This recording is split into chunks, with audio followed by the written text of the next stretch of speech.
BL Verma केंद्रीय मंत्री हमारे साथ है। सर, राज्यसभा में फिर से एक बार बहस हुई तीखी, आरोप प्रत्यारोप लग रहे थे और पूरा विपक्ष एसआईआर के मुद्दे पर वॉकआउट कर गया। आप भी वहां पे बैठे थे, तो हालांकि सरकार कह रही है चर्चा कराने के लिए, तो बता क्यों नहीं रहे कब चर्चा कब कराएंगे? देखिए, आज पहला दिन सदन का था और खास तौर से उपराष्ट्रपति जी जो हमारे सदन के चेयरमैन हैं, आज उनका पहला दिन था। जिस तरह से पक्ष हो या विपक्ष, सभी सदस्यों ने उनका एक तरह से वेलकम किया, स्वागत भाषण किए। और आज के दिन इस प्रकार का वॉकआउट करना, मुझे लगता है ये सदन की गरिमा के खिलाफ है और ये कहीं ना कहीं अपने चेयरमैन के खिलाफ जो है, कहीं सम्मान के खिलाफ ये काम किया है। और वॉकआउट करना ये कहीं शोभा नहीं देता है।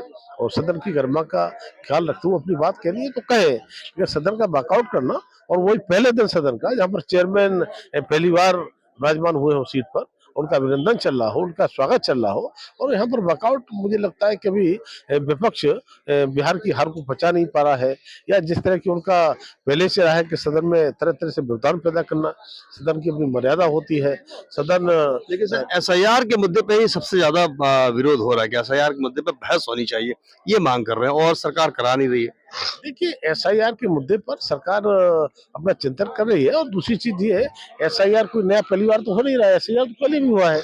और इसमें एसआईआर में डुप्लीकेट वोट का कटना या फिर मृत वोट का हटना, जो सही वोट है वो रहे, इसमें दिक्कत कौन सी कहाँ पर है?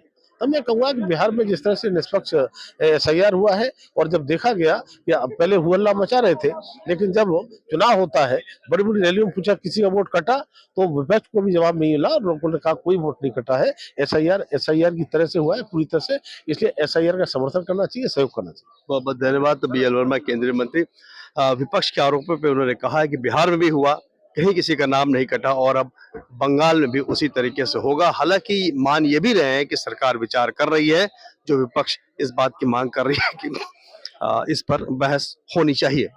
प्रशांत देव, न्यूज़ 24, दिल्ली।